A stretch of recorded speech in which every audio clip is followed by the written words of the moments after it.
தமிழன் தொலைக்காட்சி சொந்தங்களுக்கு கிறிஸ்டோபர் தாஸின் அன்பு வணக்கங்கள். இன்றைய அரசியல் அரங்கம் நிகழ்ச்சிக்காக நம்முடன் புரட்சி தமிழர் கட்சியிலிருந்து அதன் மாநில தலைவர் திரு ஜே.பி. ராஜன் இணைந்திருக்கிறார். அவரோடு நிறைய விஷயங்கள் நம்ம பேசலாம். வணக்கம் தோழர், நலமா இருக்கீங்களா? நல்லா இருக்கு சார்.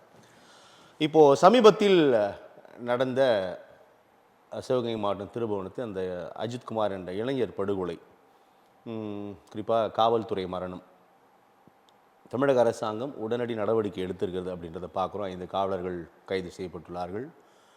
மாவட்ட காவல் கண்காணிப்பாளர் காத்திருப்போர் பட்டியலுக்கு மாற்றப்பட்டுள்ளார். 2 டிஎஸ்பிக்கள் பணியிட மாற்றம் பணி இடைநீக்கம் செய்யப்பட்டிருக்கிறார்கள். சிபிஐக்கு பரிந்துரைத்திருக்கிறது. நிவாரணம் வழங்குகிறது. இப்படி நிறைய நடவடிக்கைகள் உடனே எடுத்திருக்காங்க. ஆனால் இந்த அரசாங்கத்தின் நடவடிக்கை என்பது வழக்கமாக இது போன்ற சம்பவங்களில் கண் துடைப்பாக தான் பார்க்கப்படும் அப்படின்னு ஒரு தரப்பினரும், மிகச்சரியாக செயல்பட்டு இருக்கிறது அப்படின்னு மற்றொரு தரப்பினரும், இது போன்ற சம்பவங்கள் ஏறக்குறைய 24 லாக்அப் மரணங்கள் நடைபெற்றுள்ளதாக நீதிமன்றமே இதை பதிவு செய்து, ஸோ இப்படியான ஒரு சூழலில் வந்த பின் இந்த நடவடிக்கை நிவாரணம் என்பதை விட வருமுன் காப்போம், அதை நோக்கி அரசாங்கம் ஏன் நகர மாட்டுது அப்படின்ற ஒரு விமர்சனம், குற்றச்சாட்டை இதன் மீது தொடருது. இந்த சம்பவத்தை எப்படி பார்க்குறீங்க ராஜா? காவல்துறை இந்த லாக்அப் டெத்து, இதில் இந்த திரும்பவும் வந்து லாக்அப் டெத்தில் வராது.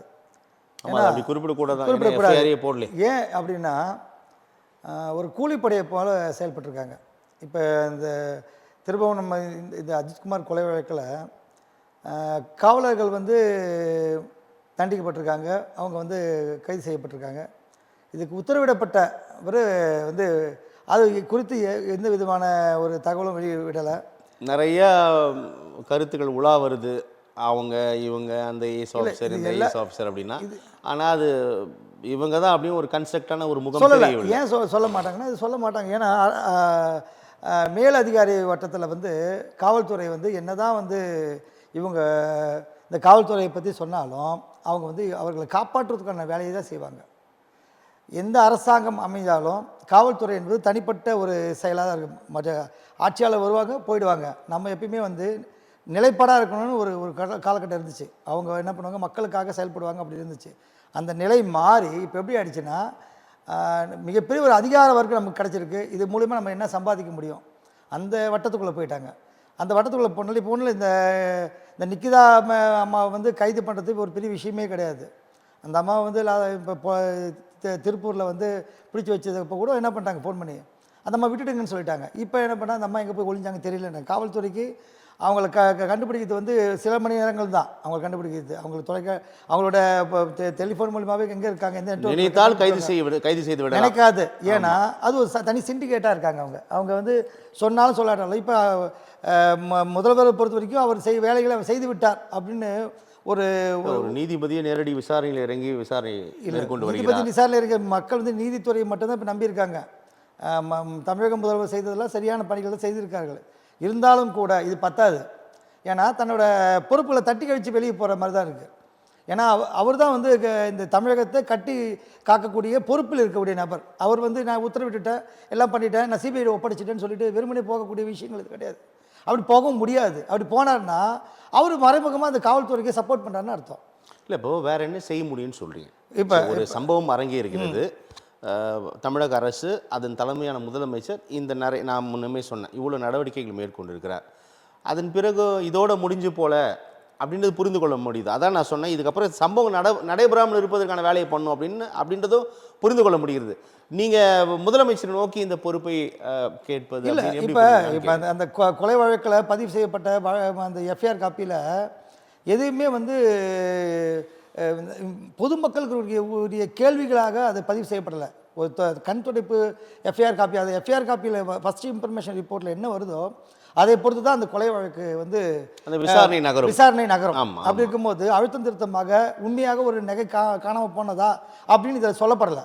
உண்மையாக இப்போ நம்ம போய் ஒரு கம்ப்ளைண்ட் கொடுத்துட்டா அந்த நகை ஒரு கிளாரிட்டிக்காக நான் ராஜன், இப்போ அந்த எஃப்ஐஆர் பேசிஸ் பண்ணி தான் அந்த இன்வெஸ்டிகேஷன் போகும்னா, அவர் வந்து வலிப்பு ஏற்பட்டு அதான் இறந்ததா அந்த பதிவு இருக்கிறதா தகவல் இல்லையா?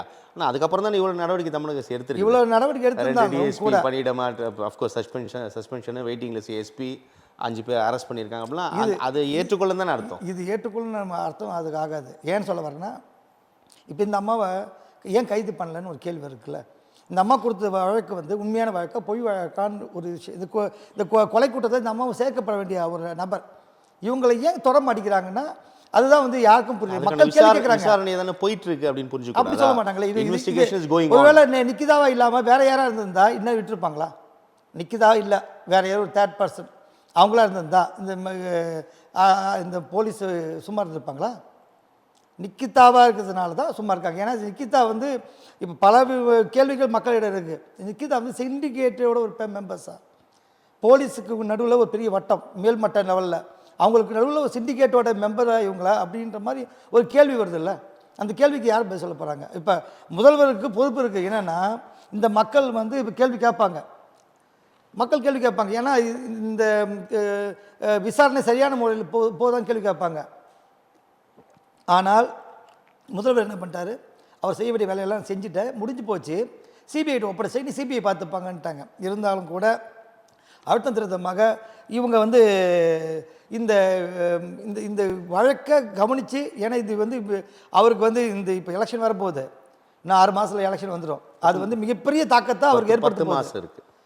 இந்த அடுத்த வருடம் எலெக்ஷன் வரப்போகுது. அந்த எலெக்ஷனில் இது மிகப்பெரிய தாக்கத்தை ஏற்படுத்த போகுது. ஏன்னா இது லாஸ்ட் டைம் வந்து எடப்பாடி கவர்மெண்ட் இருந்தப்போ இதே மாதிரி பென்னிக்ஸ் வழக்கில் இப்போ அவங்க குற்றம் சாட்டப்பட்டனால தான், காவல்துறையோட ஒழுங்கு நடவடிக்கைக்கு மீறின விஷயங்கள்ன்றதுனால தான் அந்த அவங்களோட ஆட்சியே மாறிச்சு. அதே நிலைமை தான் இப்பயும் ஏற்படும். இந்த குடும்பத்துக்கு உண்டான நிவாரணம் போதாது, இவங்களுக்கு உண்டான நியாயமான வந்து அவங்களுக்கு செய்ய வேண்டியதை செய்யணும் அரசாங்கம். இந்த வழக்கு சரியான முறையில் போகிறதுக்கு உண்டான அனைத்து வேலைகள்லையும் வந்து முதல்வர் வந்து தன்னோட நேரடி கண்காணிப்பில் இது செயல்பட்டால் மட்டுமே இதுக்கு ஒரு தீர்வு காண முடியுமே தவிர, இது அதிகாரிகிட்ட பொறுப்பு வச்சுட்டேன்னு சொல்லி போனால் இது கண்டிப்பாக இது தொடரும். இல்லை, ஆஸ் ஆஃப் நோ இந்த விசாரணையோட போக்கு சரியாக இல்லைன்னு சொல்ல வரீங்களா? கண்டிப்பாக சரியாக இல்லை. சரியாக இருந்ததுதான் நீதிபதிகளே வந்து திணற மாட்டாங்க. இப்போ நீதிபதிகளே வந்து இப்போ நீதிபதிகள் ஒரு உத்தரவு தான் போட முடியும். நீதிபதிகள் போய் யாரையும் பிடிச்சிட்டு வர முடியாது. நீதிபதிகள்கிட்ட அந்த ஒரு வழக்கு சம்மந்தமாக வந்துருச்சுன்னா அது சம்மந்தமாக யாராவது அதை கொண்டு வருவாங்களா நம்மக்கிட்ட சரியான வந்து இது குறித்த சாட்சிகள் இருக்குமா? சாட்சி அடிப்படையில் தான் அவர் என்ன பண்ணுவார், எல்லாத்தையும் ஒப்படைப்பார். அப்போ நீதித்துறை வந்து ஒரு கட்டத்துக்கு மேலே அவங்க இருந்த இடத்த விட்டு நகர்ந்து போக முடியாது. அப்படி இருக்கும்போது இது நீதித்துறை தாண்டி காவல்துறையும் சேர்ந்து ஒத்துழைப்பு தராமல் இதில் எப்படி அந்த குடும்பத்துக்கு நீதி கிடைக்கும்? அப்படியே தராமல் இருந்துட முடியும்னு நினைக்கிறீங்களா? கண்டிப்பாக இருந்துட முடியும். நீங்கள் இன்னொரு விஷயம் கூட ராஜன், அதாவது காவல்துறையை தன் வசம் வைத்துள்ள தமிழக முதலமைச்சர் அவ்வப்போது காவல் தலைமை அதிகாரிகள் உயர் அதிகாரிகளுடனான ஆலோசனை கூட்டத்தில் பங்கேற்கிறார். நிறைய அறிவுறுத்தல்களை வழங்குறாரு. காவல்துறையிலிருந்து காவல் நிலையத்தில் புகார் கொடுக்க வருபவர்களிடம் வந்து கண்ணியமாக நடந்துக்குங்க, நேர்மையாக பணிபுரிங்க, இல்லைனா கடுமையான நடவடிக்கை எடுக்கப்படும் அப்படின்னு பல ஆய்வுக் கூட்டங்களின் போது முதலமைச்சர் அதை தொடர்ந்து அறிவுறுத்தி வருவதை நம்ம பார்க்குறோம். அதை மீறியும் அதிகாரிகளோட தவறான வழி நடத்துதலால் இல்லைனா வேறு பல காரணங்களால் இப்படி நடக்குது அப்படின்றத நம்ம அதை அப்படி தான் நம்ம பார்க்கணும். அரசாங்கத்தின் மீது இந்த குற்றச்சாட்டை சுமத்துவது சரியான்னு கேட்குறேன். இல்லை, ஒரே ஒரு கேள்வியில் இருக்குது. இப்போ இந்த நிக்கிதான்றவங்க வந்து காவல்துறைகளுக்கு எந்த விதத்திலும் சம்மந்தப்படாத ஒரு நபர் இல்லையா? அவங்க இருக்கிறது வந்து கல்வித்துறையில் இருக்காங்க, அவங்க ஒரு ப்ரொஃபஸராக இருக்காங்க. அவங்களுக்கும் காவல்துறைக்கு எந்த சம்மந்தம் இல்லை. அவங்க அப்பா வந்து முன்னாள் வந்து ஒரு சப் கலெக்டராக ஒர்க் பண்ணாருன்றது தவிர அவரும் போயிட்டார். அவர் வந்து இறந்து போயிட்டார், அவரோட விஷயம் முடிஞ்சு போச்சு. அதை தவிர இவங்களுக்கு வேறு எந்த பின்னணியும் கிடையாது. குற்ற பின்னணி தான் இருக்குது. ஏன்னா 420 கேஸ்லாம் அவங்க மேலே பதிவாகிருக்கு, அந்த வழக்குகளாக இருக்குது. 2011 இது இருக்குது. இப்போ இது 6 வழக்குகளாக அவங்க பேரில் இருக்குதா சொல்லிட்டு இருக்காங்க. இப்போ இந்த மாதிரி குற்ற பின்னணி உள்ளவங்களை காப்பாற்றுறதுக்கு உண்டான வேலையிலேயே அதை தொடர்ந்து காவல்துறை செய்யுதுன்னு ஒரு கேள்வி இருக்குல்ல. ஏன் அவங்க இப்போ எங்கே காப்பாற்றுவதற்கான வேலை செய்கிறாங்கன்னு சொல்கிறீங்க? ஏன் அவங்களை கைது பண்ணல? ஏன் அவங்கள வந்து இந்த இதில் ஒரு குற்றவாளியாக சேர்க்கலை? இந்த எஃப்ஐஆரில் அவங்களே ஒரு குற்றவாளியாக சேர்க்கலை. இப்போ அவங்க வந்து ஒரு மேலதிகாரி ஒருத்தங்கிட்ட பேசுகிறாங்க, அவங்க மூலிமா உத்தரவு வருது, அது மூலிமா வந்து இவங்க போய் தன்னிச்சை நடவடிக்கை எடுக்கிறதாங்கன்னு சொல்லிட்டாங்க, அவ்வளோதான். ஆனால் இன்னும் அவங்கள அழைப்பாணை கொடுத்து குறைந்தபட்சம் அவங்களை விசாரிக்க கூட இல்லை. ஆமாம், ஏன் விசாரிக்கல? நீதிமன்றத்தில் ஒப்படைக்க சொல்லியிருக்காங்க, இன்னும் ஒப்படைக்கல நீதிமன்றம். அவங்களோட தொலைபேசியை வந்து டேக்கெட் பண்ணல. இப்போ சாதாரண நிக்கிதாவை தவிர வேறு யாராவது இருந்திருந்தால் இது காவல்துறை இப்படி நடந்திருக்குமான்னு கேள்வி இருக்குது. நிக்கிதா இல்லை, அதுக்கு பதிலாக வேறு ஏதோ ஒரு நபர். அவர் வந்து சாதாரண ஒரு நபர், அவருக்கு வந்து யாரோ ஒருத்தர் தெரிஞ்சவங்களா இருந்திருக்கலாம். அப்படி இருக்கும்போது அவங்க அதுக்கு காவல்துறை இதே நடவடிக்கை தான் எடுத்திருக்குமா? காவல்துறை நடவடிக்கை வேறு மாதிரி இருந்திருக்குல்ல. அவங்க யார், அவங்க என்ன, அவங்க குற்றப்பின்னணி என்ன எல்லாத்தையும் பார்த்துட்டு, குற்றப்பின்னணி உள்ளவங்க சொல்கிறதா உண்மையே இருக்காது அப்படின்னு பார்ப்பாங்க. அது இல்லாமல் அவங்களோட ஃபோன் கால்லாம் டேக்கிள் பண்ணுவாங்க. அந்த ஃபோன் கால் யாரோட லிங்க் ஆகிருக்குன்னு பார்ப்பாங்க. எவ்வளோ விஷயங்கள் செய்வாங்க. எவ்வளோ விஷயங்கள் செஞ்சு கிட்டத்தட்ட அவங்க வந்து பொய்யான புகார் அளித்த பேரில் அவங்கள பேரில் இன்னொரு வழக்கு பதிவு செய்து அவங்கள உடனே கைது செய்வாங்க. அந்த குற்றத்தில் இவங்களை ஒரு நபராக சேர்ப்பாங்க. எந்த வேலையும் இவங்க செய்யலையே. இப்போ விசாரணை போயிட்டு இருக்கோம். இது கருத்துக்காக பேசுது. நம்மளுடைய எதிர்பார்ப்புக்கு அரசாங்கம் நடக்காது அல்லவா? விசாரணை போயிட்டு இருக்கோம்.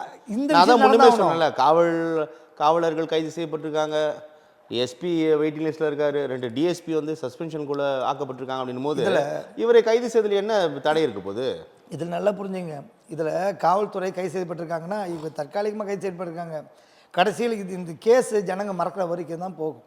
அதுக்கப்புறம் என்ன நடக்கும்னா இந்த இந்த இந்த காவலாளிகளை வந்து ஒரு குறைந்தபட்ச தண்டனையாக வந்து அவங்கள வெளியே அனுப்பிச்சி விட்ருவாங்க. இதுதான் மதுரை உயர்நீதிமன்ற நீதி அரசர்கள் எஸ்.எம். சுப்பிரமணியம் மற்றும் மரியா ரொம்ப கடுமையான கண்டனங்களை பதிவு செய்திருக்காங்க. அப்படிலாம் மறந்துட்டு போயிட முடியுமா அரசு? அப்படி கிடையாது. அவங்க இப்போ போட்டோம் செய்யட்டும். ஆனால் கொடுக்க வேண்டிய டாக்குமெண்ட்ஸ் கொடுக்காம அவங்க வந்து அவர் எப்படி அவரை தீர்ப்பு வழங்க முடியும்? அவருக்கு உரிய ஆவணங்கள் இருந்தால் தான் அவரை தீர்ப்பு வழங்க முடியும். குற்றவாளியே ஆனாலும் கூட ஒரு நீதியரசருக்கு முன்னாடியே ஒருவேளை நடந்ததாக இருந்தாலும் கூட தனக்கு தானே வந்து அவர் வந்து சாட்சி சொல்லிக்க முடியாதுல்ல. குற்றவாளி இவர் தான் என்று தெரிந்தாலும் கூட நீதி அரசரால் அதை வந்து எனக்கு அது தகுந்த ஆதாரங்கள் இல்லாமல் என்னால் அதில் தீர்ப்பு வழங்க முடியாதுன்னு அவருக்கு தெளிவாக தெரியும். அப்போ அதுக்கு வந்து ஒத்துழைப்பு கொடுக்க வேண்டியது காவல்துறை. காவல்துறை யார் கட்டுப்பாட்டில் இருக்குது? முதல்வர் கட்டுப்பாட்டில் தான் இருக்குது. அப்படி இருக்கும்போது இதை வந்து ஒரு மாவட்ட நீதிபதி நேரடி விசாரணையில் இறங்கியிருக்கிறத நம்ம பார்க்குறோம். உயர்நீதிமன்ற மதுரை கிளையும் கடுமையான கண்டனங்களை பதிவு செய்திருக்கிறது நீதி அரசர்கள் மூலமாக. அப்போது இது வழக்கமான வேறு வழக்கு மாதிரி இதை அப்படி கடந்துருவாங்களா? ஏமாற்றி விட முடியுமா? கண்டிப்பாக ஏமாற்றிட முடியும். ஏன்னா இப்போ ஒன்றும் இல்லை, எடப்பாடி கவர்மெண்ட்டில் இருக்கும்போது ஒரு துப்பாக்கி சூடு நடத்துனாங்க இல்லையா? அதில் தூத்துக்குடி துப்பாக்கி சூடு, அதில் சம்மந்தப்பட்டவங்க மேலே நான் உடனே நாங்கள் வந்து ஆட்சிக்கு வந்த உடனே நடவடிக்கை எடுப்போம்னு சொன்னாங்களே ஸ்டாலின் அரசாங்கம். என்ன நடவடிக்கை எடுத்தாங்க? அந்த காவலர்களுக்கு இவங்க வந்து இப்போ ப்ரமோஷன் கொடுத்துருக்காங்க. நடவடிக்கை எடுக்கலையே. கேட்டால் இப்போ நீங்கள் எடப்பாடி கேட்டுங்க, இவங்க அவங்கள சொல்லுவாங்க, அவங்க இவங்கள சொல்லுவாங்க. ஒருவேளை அடுத்ததாக வந்து ஏடிஎம்கே ஆட்சி வந்தாலும் கூட இது இப்படியே தான் தொடரும். இது என்ன காரணம்னா காவலர் டீம் இருக்குது இல்லையா, அது தனியாக தான் செயல்படுது. அவர்கள் சொல்வதை இவர்கள் கேட்டுக்கொள்கிறார்கள். அந்த மாதிரி தான் செயல்படுதே தவிர இவங்க கண்ட்ரோலில் காவல்துறை இல்லை. அதுதான் உண்மை. இவங்க கண்ட்ரோலில் ஒருவேளை காவல்துறை இருந்துச்சுன்னா இவங்க கண்ட்ரோல் காவல்துறை இவங்க போகிறதுக்கு முன்னாடி போய் எல்லா இடமும் அசம்பல் பண்ணுவாங்க, சரி பண்ணுவாங்க, இவங்களுக்கு பாதுகாப்பு கொடுப்பாங்க. அந்த இடத்த தவிர இவர்களுக்கு ஆட்சியாளர் கண்ட்ரோலில் காவல்துறை இருந்துச்சுன்னா இவங்க சொல்கிறதுக்கு முன்னாடி அந்த வேலை நடந்திருக்கும். இப்போ ஒன்றும் இல்லை, இப்போ ஒரு சாதாரண ஒரு நிக்கிதாவால் இவ்வளோ கைதாகாமல் நடக்க முடியுதுன்னா நீங்கள் யோசிச்சு பாருங்கள். ஒருவேளை இதில் வந்து அமைச்சர்களோட மகன் பாதிக்கப்பட்டிருந்து சாதாரண நிக்கிதாவாக இல்லை அப்படின்றத பிரச்சனைங்களா? அவங்க சாதாரண நிக்கிதா கிடையாது. அதுக்கு பின்னாடி மக்களுக்கு தெரியாமல், இப்போ உங்களுக்கு தெரியாமல், எனக்கு தெரியாத நிறைய ஒரு பெரிய ஒரு சிண்டிகேட்டோட மெம்பராக இருப்பாங்க. அப்படி தான் நாங்களாம் நினைக்கிறோம், மக்களும் அப்படி நினைக்கிறாங்க. இதுதான். ஏன்னா இப்போ ஒருவேளை இது மாதிரி ஒரு நிகழ்வு ஒருவேளை ஒரு எம்எல்ஏவோட மகனாவோ இல்லை ஒரு எம்பியோட மகனாவோ இல்லை மினிஸ்டரோட மகனாவோ நடந்திருந்தால் இப்படி தான் நடக்குமா? நிக்கிதாவை விட்டுருப்பாங்களான்னு கேட்குறேன். இப்போ இறந்து போனவர் ஒரு மினிஸ்டரோட பையனாக இருந்திருந்தா அஜித்குமார், இப்படி தான் இந்த காவல்துறை நடந்திருக்குமா? நிக்கிதா விட்டுருப்பாங்களா? அதுக்கு இந்த அரசாங்கம் என்ன சொல்லும்? இப்போது நம்ம இது போன்ற சம்பவங்கள் வந்து குறிப்பாக அந்த லாக்அப் மரணங்கள் அரசாங்கத்தை நோக்கி தான் கேள்விகள் எழுப்போம். அதை உணராமல் தான் இருக்காங்களா? ஒரு அரசுக்கு பெரிய அவப்பேரை ஏற்படுத்தும் அல்லவா? அதை கூட உணராமல் இருப்பாங்களான்னு கேட்குறேன். அரசுக்கு அவப்பேர் ஏற்படக்கூடாது என்பதற்காக தான் இவர்களை வந்து கைது செய்ததும், இப்போ வந்து டிஎஸ்பி முதல் கொண்டு பணியிட நீக்க செய்தது, நடவடிக்கை போகிறது, இதெல்லாம் இதுக்காக நடக்கிற விஷயங்கள். இது எந்த கவர்மெண்ட் வந்தாலும் செய்கிற ஃபார்மாலிட்டிஸு. அதை தாண்டி இந்த மக்களுக்கு நீதி கிடைக்குன்றதுக்கு என்ன உத்தரவாதம் இருக்குது? நீதி தர வேண்டிய நீதி அரசர் மட்டும் முயற்சி பண்ணால் பத்தாது. காவல்துறையை அதுக்குண்டான வேலையை செய்யணும். காவல்துறை அதுக்குண்டான வேலை செய்யாமல் காவல்துறை செஞ்சுட்டாங்க, செய்வாங்க, இனிமே இப்போ நடக்கும், அரசு இயந்திரம் மெதுவாக தான் செயல்படும் அப்படின்னா இவங்க விஷயத்தில் மட்டும் எப்படி கம்ப்ளைண்டே கொடுக்காம வேகமாக செயல்படுச்சு? இப்போ ஒன்றும் இல்லை. இப்போ காவல்துறை ஒரு சிண்டிகேட்டாக செயல்படுதுன்னு வச்சுக்கோங்களேன். இப்போ நமக்கு யாரோ ஒருத்தர் கொலை பண்ணி ஆகணும் அப்படின்னா அப்போ அவர் மேலே ஒரு பொய்யான வழக்குன்னு சொல்லி ஒரு மேலதிகாரிக்கு ஃபோன் பண்ணி ஒரு விஐபி சொல்லிட்டாருன்னா இவர் போட்டுருங்கன்னா சரி ஓகே அப்படின்ட்டு கூலிப்படை மாதிரி செயல்பட்டு செஞ்சுருவாங்களா அந்த வேலையை? சொல்லிட்டாங்க அவங்க மேலே வந்து இப்போ ஏதோ ஒரு புது வழக்கு போட்டுட்டோம், அவங்கள வந்து உடனே தூக்கி போய் டார்ச்சர் பண்ணுங்கள், அடிக்க சாவடிங்கன்னு சொல்லிட்டா அது அவருக்கு கீழே இருக்க காவலர்கள் செஞ்சுருவாங்களா கேட்குறேன்? செய்ய மாட்டாங்கல்ல. அப்போ இவங்க விஷயத்தில் எப்படி நடந்துச்சு? அப்போ தவறு நடந்துச்சு, தெரியாமல் நடந்துச்சு அப்படின்னா அந்த குடும்பத்துக்கும் அந்த பொதுமக்களுக்கும் இந்த ஒரு அச்சுறுத்தல் இல்லாமல் இருக்கிற மாதிரி சரியான நீதி கிடைக்கிறதுக்கு உண்டான வேலை செஞ்சுருக்கோம்ல. எடப்பாடி கவர்மெண்ட் செய்யாதது தானே திமுக கவர்மெண்ட் செய்யுன்னு சொல்லிட்டு நாங்கள் எல்லாம் திமுக ஓட்டு போட்டாங்க. திமுக கவர்மெண்ட்டு செய்யுன்றதுக்கு என்ன உத்தரவாதம்? இப்போ அந்த எஃப்ஐஆர்லேயே வந்து ஏன் எஃப்ஐஆர் இப்படி தப்பாக போட்டிங்க? எஃப்ஐஆர் திருத்தக்கூடிய அதிகாரம் கலெக்டருக்கு இல்லையா? எஃப்ஐஆர் தப்பாக போட்டிருக்கு, முதலமைச்சருக்கு இல்லையா? எஃப்ஐஆர் திருத்தக்கூடிய அதிகாரம் முதலமைச்சருக்கு இல்லையா?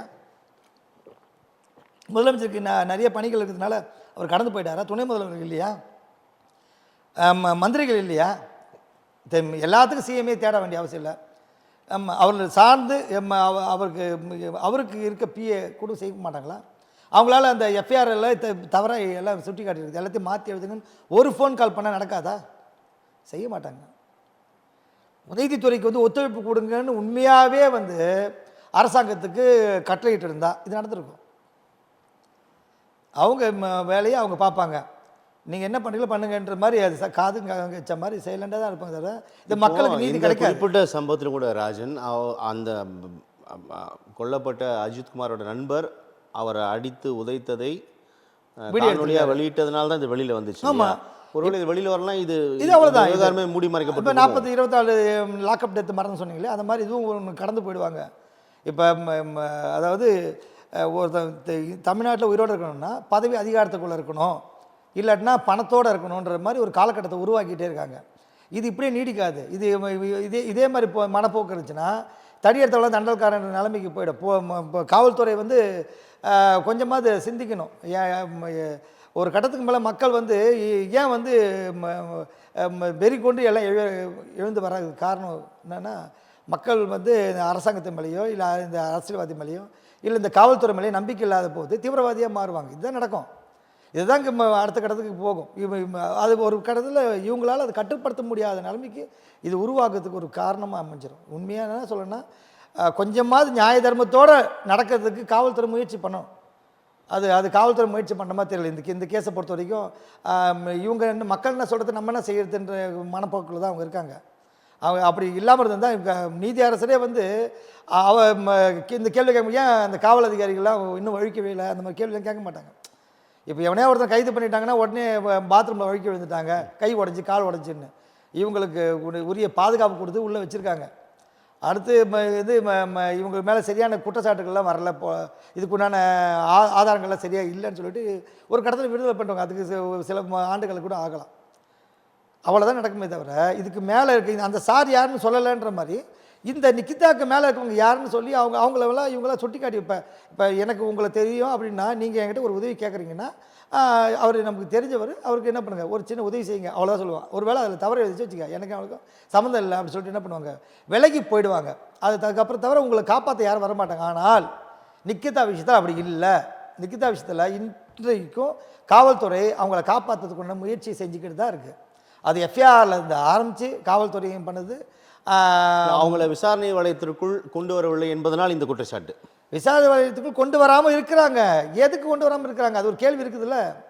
அவங்க இப்போ அந்த அம்மா யார்ட்டையும் பேசலை அப்படின்னா அந்த அம்மா ஃபோனை வாங்கி ஃபோன் கால் கூட வாங்க தேவையில்லை, ஃபோன் நம்பரை வச்சு கண்டுபிடிச்சி போகலாம். ஃபோனை வாங்கி செக் பண்ணணும் அவசியம்லாம் கிடையாது. ஃபோன் நம்பரை வச்சு அந்த அம்மா யாருக்கெல்லாம் ஃபோன் பண்ணாங்கன்னு கண்டுபிடிச்சிக்கலாம், அவங்களுக்கு யாரெல்லாம் ஃபோன் பண்ணலாம் கண்டுபிடிச்சிக்கலாம். இதெல்லாம் வந்து பெரிய விஷயம் கிடையாது காவல்துறைக்கு, ஏன்னா அவங்க கட்டுப்பாட்டில் தான் இருக்குது. அப்படி இருக்கும்போது இது எதுவுமே வந்து அவங்க கண்டுக்க மாட்டேங்கிறாங்க. அது சம்மந்தமாக வந்து எந்த விதமான ஆவணங்களோ வெளியிட மாட்டேங்கிறாங்க. அதுக்கு வந்து என்ன பண்ணுவாங்க, மேலதிகாரி வந்து எங்களுக்கு உத்தரவு தரல அப்படின்னு போயிடுவாங்க. அந்த மேலதிகாரியே உத்தரவு தரல அப்படின்னா ஏன் மேலதிகாரி இந்த அம்மாவை காப்பாற்ற முயற்சி பண்ணுறாங்கன்னு, இந்த அம்மாவை ஒரு வேளை இந்த வளையத்துக்குள்ளே கொண்டு வந்துட்டா கிட்டத்தட்ட நிறைய பேருக்கு இதுக்கு நான் லிங்க் ஏற்படுன்றதுனால கொண்டு வர மாட்டேங்கிறாங்க. ஒரு கட்டத்துக்கு மேலே காப்பாற்ற இந்த அம்மா வந்து இதுக்கு மேலே எங்களால் காப்பாற்ற முடியாது, கொண்டு வந்து தான் ஆகணும், நீதி அரசர் ரொம்ப அழுத்தமாக இருக்கிறாரு ஒரு கட்டம் வரும்போது இந்த அம்மாவை என்ன பண்ணுவாங்க, இதுக்குள்ளே கொண்டு வருவாங்க. கொண்டு வந்துட்டு அதுக்கப்புறமேட்டு இது எப்படி இந்த விசாரணை போகுன்றது வந்து வேறு மாதிரி போகும். அந்த அம்மா வாய் அடைக்கப்படும், யார் பேரும் சொல்லாத அளவுக்கு அந்த மாதிரிலாம் நடக்கும். அது அடுத்த கட்டம். முதல் கட்டம் இவங்களை காப்பாற்ற முயற்சி பண்ணுவாங்க, அடுத்த கட்டம் இப்படி போகும். இப்படி தான் போகுமே தவிர எந்த காலத்துலேயும் வந்து ஒரு கட்டத்துக்கு மேலே அவங்களை காப்பாற்ற முடியாதுன்னு சூழ்நிலை வரும்போது இப்போது அவங்கள இதில் பலியாக்கும். ராஜன், ஒரு விஷயம் நம்ம யதார்த்தமாக புரிஞ்சுக்கணும். எந்த ஆட்சி, அது அதிமுகவோ அல்லது திமுகவோ, எந்த ஆட்சி ஆண்டு கொண்டிருந்தாலும் கூட காவல்துறையில் வந்து இந்த அரசியல் இன்ஃப்ளூயன்ஸ் அப்படின்றத தவிர்க்க முடியாமல் தானே இருக்குது. எல்லா மட்டத்திலுமே இன்ஃப்ளூயன்ஸ் பண்ணுறாங்க அப்படின்ற ஒரு விஷயம் இருக்கு இல்லையா? இந்த இன்ஃப்ளூயன்ஸ் அப்படின்னு தானே காவல்துறையோட அவங்களுடைய செயல்பாடுகளை தடுக்குது. இயல்பாக அவங்களால ஒழுங்காக பணி செய்ய முடியாத ஒரு நிலை இருக்குது அப்படின்றத நம்ம பார்க்குறோம் இல்லையா? அதை நம்ம எப்படி புரிஞ்சுக்கலாம்னு கேட்குறேன். காவல்துறை இண்டிவிஜுவலாக இருக்குது. எந்த அரசு அதிகாரி அரசியல்வாதி பொலிட்டிக்கல் எவ்வளோ அழுத்தம் கொடுத்தாலும் அவர்களுக்காக வந்து ஒரு லிமிட் வரைக்கும் தான் சம்பவத்தை நியாயப்படுத்தலை. ஆனால் இப்படியான ஒரு நெருக்கடி இருக்குதானே காவல்துறை? இருக்க தான் செய்யும். ஆனால் காவல்துறை வந்து நியாய தர்மத்தோடு நடந்துக்கணும். அரசியல்வாதி சொல்லிட்டாங்கன்றதுக்காக அவங்க வந்து உங்களை போகிறது கிடையாது. நாளைக்கு ஒரு பெரிய பிரச்சனை உருவாகும் போது அவர்கள் கைக்க விட்டு போயிடுவாங்கன்றது கன்ஃபார்மான ஒரு விஷயம். அப்படி இருக்கும்போது இவங்க வந்து நியாய தர்மத்தை கட்டுப்பட்டு நீதியை வந்து மக்கள் மட்டும்தான் வந்து நீதிமன்றத்துக்கு வந்து தலை வணங்கணும் அப்படின்ற ஒரு காலகட்டத்தை உருவாக்கிட்டு. ஏன் இதை சொல்கிறேன்னா ராஜன், இப்போது பின்னால் வந்து யாரும் இருக்காங்க, இவங்க இருக்கலாம், அவங்க இருக்கலாம், அந்த மாதிரி இருக்கலாம், இந்த ஐயா இருக்கலாம் அப்படின்லாம் நம்ம சொல்கிறோம். ஆனால் நம்ம கண்ணு முன்னாடி நடவடிக்கைக்கு உள்ளாகப்படுறது காவலர்கள் தான். ஸோ அவங்க இதை உணராமலாம் இருக்காங்க. இப்போ 5 காவலர்கள் அரெஸ்ட் பண்ணியிருக்காங்க. அவங்க குடும்பம் வந்து போராடுது. அவங்க என்ன சொல்கிறாங்க, ஹையர் அஃபிஷியல் சொல்லி தானே என் கணவர் செஞ்சுருப்பார், அப்போ ஹையர் அஃபிஷியல் விட்டுருக்கலேன்றாங்க. 2 டிஎஸ்பி சஸ்பென்ஷனு, ஒரு எஸ்பி வந்து இப்போ வெயிட்டிங் லிஸ்ட்டில் இருக்காரும் போது பின்னால் யார் இருந்தாலும் பாதிக்கப்படுறது, தண்டனைக்கு உள்ளாக்கப்படுறது காவலர்கள் தானே. சரி, அந்த பயம் அவங்களுக்கு இருக்குதுல்ல. அந்த ஹையர் அஃபிஷியல் யாருன்னு சொல்லிட்டு போக வேண்டியதுதானே. இந்த 6 பேர் சொல்லலாம்ல. இப்போ ஒருத்தனை பிடிச்சிட்டா இதை செய்ய சொன்னது யார் அப்படின்னு சொல்லிவிடுவான். அப்படி இருக்கும்போது காவலர்களுக்கு ஏன் அந்த ஐயர் பேர் சொல்கிறதுக்கு அவ்வளோ பயம்? ஏன்னா சொல்லிட்டா இவங்களை காப்பாற்ற மாட்டாங்க. இவங்களுக்கு என்ன நம்பிக்கைன்னா கடைசி வரைக்கும் நம்மளை காப்பாற்றுவாங்க அப்படின்னு நம்பிக்கையில் தான் இருக்காங்க. ஒரு 2 ஆண்டு 3 ஆண்டு நமக்கு வந்து சிறையில் இருந்தாலும் நமக்கு இவங்க வந்து மேல் மட்டத்தில் இருக்கவங்க நம்மளை காப்பாற்றிடுவாங்கன்ற நம்பிக்கையில் தான் இவங்க இந்த 6 பேர் வாயை திறக்காமல் இருக்காங்க. இல்லாட்டா இந்த 6 பேரும் அவங்கள காட்டி கொடுத்து எவ்வளோ நேரம் ஆக போகுது? அதான் ஒரு விஷயம். அவங்களுக்கு தெரியும் இவங்க ஒரு 3-4 ஆண்டுகள் வந்து இதை பற்றி பேசுவாங்க. அதனால் வந்து அது வரைக்கும் கொஞ்சம் அமைதியாக இருக்கணும், நம்ம தண்டனை அனுபவிச்சு தான் ஆகணுன்ற மாதிரி இருப்பாங்க. அதுக்குள்ள நிவாரணம்லாம் அவங்களுக்கு மறைமுகமாக வழங்கப்பட்டிருக்கும். அந்த குடும்பத்துக்காகவும் அந்த காவல்துறை குடும்பத்துக்காகவும் வழங்கப்பட்டிருக்கும். இவங்க வாயை திறக்காமல் இருக்கிறதெல்லாம் சொல்லிகிட்டு இருப்பாங்க. அதுக்குண்டான பாதுகாப்பெல்லாம் கொடுத்துட்ருப்பாங்க. அப்படி தான் நடக்குமே தவிர உண்மையாகவே விசாரணை வளையத்துக்குள்ளே இவங்களை வந்துடணும், இவங்க வந்து இவங்களுக்கு தண்டிக்கப்படணும் அப்படின்னா அது கரெக்டாக நடக்கும் அந்த விஷயம். அதுக்கு வந்து காவல்துறை கிட்ட தான் இருக்குது. காவல்துறை வந்து மேல் அதிகாரத்தில் இருக்கவங்க அதுக்குண்டான சரியான நடவடிக்கை எடுக்கிறதுக்கு முனையணும். சும்மா கண் துடைப்புக்காக மக்களுக்கு 1008 வேலைகள் இருக்குது. இந்த ஜெய்பீம் படம் பார்த்தோன்னே எப்படி பொங்கினாங்கன்றது, அது பொங்கி முடிச்சதுக்கப்புறமேட்டு அடுத்த வேலைக்கு போயிடுவாங்க. அந்த இடத்துல தான் வச்சு முதலமைச்சரே பதிவு செய்தார். ஐயோ இப்படிலாம் நடக்குதா, எனக்கு வந்து பெரிய தூக்கத்தை தொலைத்தது அப்படின்னு முதலமைச்சர் கூட. இல்லை, அவர் படமாக பார்க்கும்போது எமோஷனலாக பொங்குவாங்க. ஆனால் அடுத்தவங்க ஃபேமிலியில் இந்த மாதிரி நடக்கும்போது ஒரு நாள் தான் பொங்குவாங்க. அதுக்கப்புறமேட்டு 1008 குடும்ப சூழல்கள் இருக்கிறதுனால அவங்க என்ன பண்ணுவாங்க, இதை மறந்துட்டு போயிடுவாங்க. நீங்கள் குறிப்பிட்ட அந்த படத்தை மெய்பிக்கும் வகையில் தான் இருக்குது இந்த காட்சிகள் கூட. இப்போது நீதிமன்றத்தில் கூடுதல் கவனம் இதில் இருக்கிறதுனால வழக்கமான வழக்குகள் போன்று இது கடந்து போயிடுவாங்களா? கண்டிப்பாக மாட்ட மாட்டாங்களா? நிச்சயமாக கடந்து போயிடுவாங்க. வழக்கமான இது மாதிரி கடந்து போயிடுவாங்க. ஏன் இப்போ சல்மான் கான் கார் ஓட்டி ஆக்சிடென்ட் பண்ணார். கடைசியில் என்ன சொன்னாங்க, அந்த நீதிமன்றத்தில் இருந்த அந்த ஆவணங்களை எரிஞ்சு போயிடுச்சு, எங்கள்கிட்ட அந்த ஆவணங்கள் இல்லை அப்படின்னு சொல்லிட்டு அது வழக்கு முடிச்சு போயிடுச்சு. அவங்க ஒரு மேல் மட்டத்துக்கு மேலே அந்த அதிகார வர்க்கம் இது எப்படி இதிலேருந்து தப்பிக்கிறதுக்கு வைக்க முடியும்னு அவங்களுக்கு தெரியும். காவல் அதிகாரிகளுக்கு தெரியும், நீதி அரசர்களுக்கும் தெரியும். அப்படி இருக்கும்போது நீதி அரசராக வந்து எல்லாத்தையும் வந்து மடியில் வச்சுட்டு பார்த்துட்டு இருப்பார், எல்லாத்தையும் போய் தேடி கண்டுபிடிப்பார். அதெல்லாம் சினிமாவில் தான் நடக்குது. நிஜ வாழ்க்கையில் அனைவரும் மக்கள் பொங்குவது போல் காவல் நேர்மையான அதிகாரிகளும் பொங்கணும். அந்த விஷயத்துக்கு சக அதிகாரிக்கு வந்து உதவி செய்யக்கூடாது. இந்த அம்மாவுக்கு இவ்வளோ உதவி செய்கிறாங்கன்னா இது ஒரு சிண்டிகேட்டாக தான் இருக்குன்ற மாதிரி மக்களோட பார்வை இருக்குது. ராஜன், இப்போ சில தினங்களுக்கு முன்னால் ஓரணியில் தமிழ்நாடு என்ற முழக்கத்தை முன்வைத்து திமுக ஒரு தேர்தல் பரப்புரையை மேற்கொண்டு வருகிறது பார்க்குறோம். தொடர்ந்து பிரதான எதிர்க்கட்சியோட தலைவர் எடப்பாடி பழனிசாமி மக்களை காப்போம், தமிழகத்தை மீட்போம் என்ற ஒரு முழக்கத்தை முன்வைத்து அவர் ஒரு பரப்புரை பிரச்சாரத்தை பயணத்தை துவக்கியும் விட்டார். எப்படி பார்க்கலாம்? அது எடப்பாடியோட அறியாமை தான் காட்டுது. மக்களை காப்போனா யார்கிட்ட இருந்து காப்பாற்ற போகிறாருன்னு. ஏற்கனவே எடப்பாடி கிட்டேருந்து மக்களை காப்பாற்றணும் தான் திமுக ஆட்சி வந்துச்சுங்க. இப்போ திருப்பி திமுக கிட்டேருந்து மக்களை காப்பாற்றணும்னு இப்போ எடப்பாடி எடப்பாடி அவர் தன்னைத்தானே காப்பாற்றுறதுக்காக தான் இப்போ வந்திருக்காரு. என்ன காரணம்னா, இப்போ அமித்ஷா வந்து கூட்டணி அறிவிச்சதுக்கு இப்போ கூட எடப்பாடி தான் வந்து முதல்வர் வேட்பாளர்னு சொல்லலை. எலெக்ஷனுக்கு அப்புறம் சொல்லுவாங்கன்ற மாதிரி போகுது. இல்லை, அதுக்கு தான் எடப்பாடி பழனிசாமி முந்தின செய்தியாளர் சந்திப்பில் கூட அதிமுக தலைமையில் தான் கூட்டணி, அது அவர் தான் சொல்லிட்டு நான் இருக்காரு. தான் முதலமைச்சர் வேட்பாளர் அப்படின்றத அது அவர் தான் சொல்லிட்டு இருக்காரு. அது அவர் தான் சொல்லிட்டு இருக்காரு. கூட்டணியில் இருக்கின்ற பிரதான கட்சியான பாஜக சொல்லலை. இல்லை, இங்கே சட்டமன்ற தேர்தல் தாங்க அதிமுக தலைமையில் கூட்டணி அவங்க தானே அறிவிக்கணும். பாஜக அறிவிக்க வேண்டிய அவசியம் ஒன்றும் இல்லையே. பாஜக தானே தேசிய அளவில் தானே அது கூட்டணி. அதிமுகவுடன் தானே பாஜக கூட்டணி, பாஜகவுடன் அதிமுக கூட்டணி. அது வந்து அதிமுக சொல்லுகின்ற ஒரு சொல், அவ்வளவுதான். ஆனா நிதர்சனம் பாஜக வந்து நிதர்சனம் அதானே இல்ல, ராஜன். பாஜக தமிழகத்துல சொல்லி அதிமுக திமுகவுடன் தானே பிற கட்சிகள் கூட்டணி. அப்படி ஒன்றும் பாஜகவுக்கு பெரிய அப்படியா இருந்தா களம் இருக்கா தமிழ்நாட்டுல? அப்படியா இருந்தா வந்து அண்ணாமலை சொல்லட்டுமே. அண்ணாமலை அந்த டீம்ல தானே இருக்காரு. அண்ணாமலை சொல்லட்டுமே, நயினா நாகேந்திரன் சொல்லட்டுமே. முதல்வர் நயினார் சொல்றாரு, தமிழிசை சொல்றாரு, வானதி எல்லாம் சொல்லிட்டாங்க. ஆ. அண்ணாமலை அமித்ஷா சொல்ல மறுக்கிறார், சொன்னாரா? அது அவருடைய கருத்து. அமித்ஷா மாநில சொன்னாரா? தலைமையில சொல்றாங்களே. அமித்ஷா சொல்லிட்டாருங்களா? அமித்ஷா சொல்ல மாட்டார். எப்படி சொல்லுவார்? எலெக்ஷனுக்கு அப்புறம் தான் நாங்கள் வந்து முடிவு பண்ணுவோன்ற மாதிரி தான் சொல்கிறாங்க. பெரும்பான்மையாக இப்போ எடப்பாடிக்கு இருக்க பிரச்சனையே என்னென்னா, அவரோட அந்த பணத்தை காப்பாற்றுறதுக்கு உண்டான வேலைக்காக தான் பாஜக. முன்னதாக ஓரணியில் தமிழ்நாடு முழக்கம் எப்படி பார்க்குறீங்க? ஏன் ஓரணியில் தமிழ்நாடு இப்போ தான் ஓரணியில் தமிழ்நாடா அப்படின்னு கேட்குறாங்க. எப்படி புரிஞ்சுக்க? இல்லை, அதெல்லாம் வந்து இந்த ஆடி மாதத்துக்கு விளம்பரம் போடுற மாதிரி தான் கணக்கு. அதெல்லாம் இந்த ஆடி மாதத்துக்கு வந்து ஆடித்தடி தள்ளுபடி விளம்பரம் போடுவாங்க இல்லையா, அந்த மாதிரி மக்களுக்கு வந்து ஏதாவது ஒரு புது விஷயத்த சொன்னாத புது ஆங்கிளில் சொல்லணும். அதே அரைச்சமாக தான் அரைக்க போகிறாங்க. ஆனால் என்னென்னா கொஞ்சம் வேறு டப்பாவில் ஊற்றி வைக்க போகிறாங்க. அந்த மாதிரி தான் சொல்லுவாங்க. தவிர இதனால் மக்களுக்கு ஒரு பயனும் கிடையாது. இப்போ திமுக அரசு சொன்ன இந்த ஆட்சிக்கு வருவதுக்கு முன்னாடி சொன்ன முக்கியமான விஷயங்கள் எதையுமே நிறைவேற்றலை. தேர்தல் வாக்குறுதிகள் அது வாக்குறுதி நிறைவேற்றதப்ப இவங்க சொல்கிறது திருப்பி மக்கள் எப்படி நம்புவாங்க? எடப்பாடி கவர்மெண்ட் 10 வருஷத்தில் சம்பாதிச்சதை அதெல்லாம் சொன்னதை செய்யாமல் எப்படி ஓரணியில் திரள்வார்கள் அப்படின்னு சொல்கிறீங்க? ஆமாம், திரள மாட்டாங்க. சும்மா இவங்க அவங்களும் செய்கிறாங்க, நாங்களும் செய்கிறோம் அப்படின்ற மாதிரி அது ஒரு பேருக்காக. அது ஆடி தள்ளுபடி மாதிரி. இப்போ சரணா ஸ்டோரும் இவனும் போடுறோம் ஆடி தள்ளுபடி மாதிரி. இது ஒரு விளம்பரம், அவ்வளோதான். தவிர இப்போ மக்களை காப்போம் தமிழகத்தை மீட்போம் அப்படின்னா அது திமுகவிடம் இருந்து தானே புரிந்து கொள்ளணும். ஆமாம், இப்போ மக்களை காப்போம்னா இப்போ இருக்க கவர்மெண்ட்டு திமுகவையும் மக்கள் நம்ப போகிறதில்ல, அதிமுகவையும் நம்ம மக்கள் நம்ப போகிறதில்ல.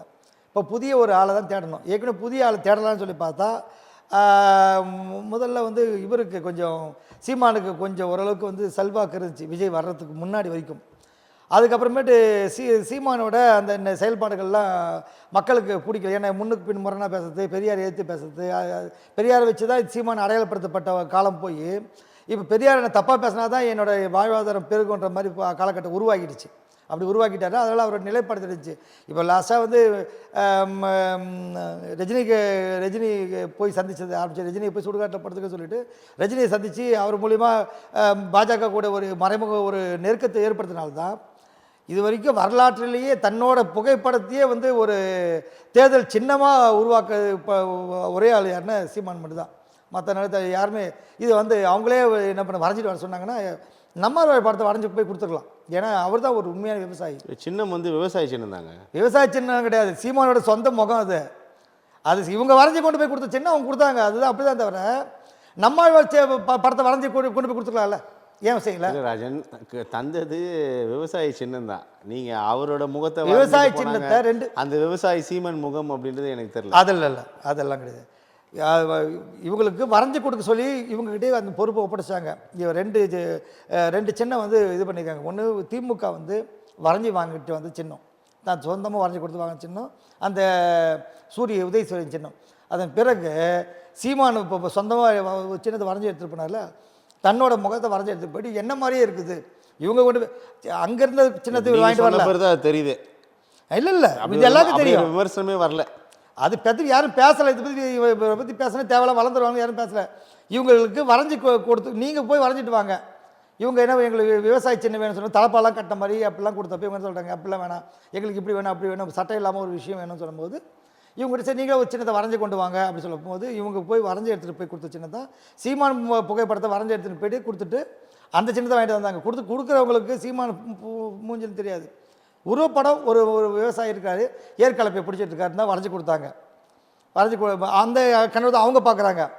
ஆனால் அது குறித்து வந்து யாரும் வந்து எதிர்ப்பும் தெரிவிக்கலை. ஏன் எதிர்ப்பு தெரிவிக்க வேண்டிய பாஜக எதிர்ப்பே தெரிவிக்கலை. அவங்க என்ன பண்ணாங்க, சரி ஓகே நான் அப்ரூவ் கொடுத்தாங்க, இவங்க வாங்கிட்டு வந்துட்டாங்க. வரலாற்றிலே வந்து தன்னோட உருவத்தையே சின்னமாக உருவாக்கி வச்சுக்கிது. கேட்ட இப்போ ஏன் நான் இவரை தவிர யாருமே விவசாயி இல்லையா? நம்மாழ்வார் விவசாயி தானே. இவர் உண்மையாகவே தமிழையும் தமிழ் பற்றையும் தமிழ் மக்களையும் விவசாயத்தையும் நேசிக்கக்கூடிய நபராக இருந்தால் அது சம்மந்தமாக உள்ள ஒருத்தர் புகைப்படத்தை மாடலாக வச்சு வரைஞ்சிருக்கலாம். சீமானோட ஃபோட்டோவை மாடலாக வச்சு வரைஞ்சி எடுத்து போய் கொடுத்துட்டு இது வந்து அவங்களாக கொடுத்தது. ரஜினி காலில் போய் விழாமல் இருந்தால் அந்த சின்னமே ஒன்று வாங்கியிருக்க முடியாது. ரஜினி காலையும் திரும்ப குருமூர்த்தி காலையும் போய் விழுந்து பாஜக கூட மறைமுக ஒரு லிங்க் ஏற்படுத்தினால தான் வந்து அதெல்லாம் வாங்குறது. அதனால தான் வந்து சந்தீப் எப்படி காலில் விழுந்தார் அப்படின்னு கொச்சைப்படுத்துறீங்க. சந்தீப் ரஜினியை வந்து ராஜன் கூட சந்திக்கலாம், கிறிஸ்துவதாஸ் சந்திக்கலாம், நாம் தமிழர் சீமான் சந்திக்கிறார், அவருடைய கட்சியில் இருந்த ரஜினி நண்பரை சந்திக்கிறார். சந்திப்பதற்கும் காலில் விழுவதற்கும் நிறைய வேறுபாடு இருக்கு ராஜன். காலில் எப்படி இவர் சந்தித்தால் மட்டும் காலில் விழுகிறார் சொல்றீங்க? இவர் மற்ற நபர்கள் காலில் விழுந்தால் கூட இல்ல அது வந்து பகிரங்கமாக எதிர்க்கக்கூடிய நபர் சீமான். யாரையுமே நேருக்கு நேரு எதிராக பார்க்காம அவரை கடுமையாக பேசிட்டுனா பகிரங்கமாக எதிர்க்கக்கூடிய ஒரு நபர். நிறைய தமிழக அரசியல் களத்தில் நேத்திக்கு திட்டினவங்க இன்னைக்கு சேர்ந்தவங்க எல்லாம் பார்த்துட்டு இல்ல அதுக்கு அப்பாற்பட்டு அதற்கு அப்பாற்பட்டு தான் சீமான் இருந்தாருங்க என்பது வேறு, கொள்கை கோட்பாடு என்பது வேறு. நீங்க அவர் மேல நிறைய விமர்சனம் வச்சுக்கிறேன். ஒரு கட்டத்தில் நான் அவர் போய் சந்திக்கிறேன், ஒரு நட்பு ரீதியாக சந்திக்கிறேன், என்ன பிரச்சனைன்னு கேட்குறேன். அது அவர் இல்லை, நீங்கள் அதன் மீது விமர்சனம் நான் புரிஞ்சுக்கிறேன் ராஜன். ஆனால் காலில் விழுந்தார் அப்படின்றது அது ரொம்ப அபத்தமாக இருக்கேன்னு கேட்குறேன். இல்லை, சீமான் வந்து ரஜினியை சந்திக்க போகிறதுக்கு எந்த காரணமும் இல்லாமல் போனார். இல்லைங்க, அவர் 1000 காரணம் அவருக்கு இருக்கலாங்க. 1000 காரணம் இருக்கு இல்லை. அப்போ நல்லா அது வந்து இப்போ நீங்கள் இப்படி சொல்கிறதுக்காக சொல்கிறேன். ஏன்னா அவங்க 1000 காரணம் சந்திக்கவே கூடாதா?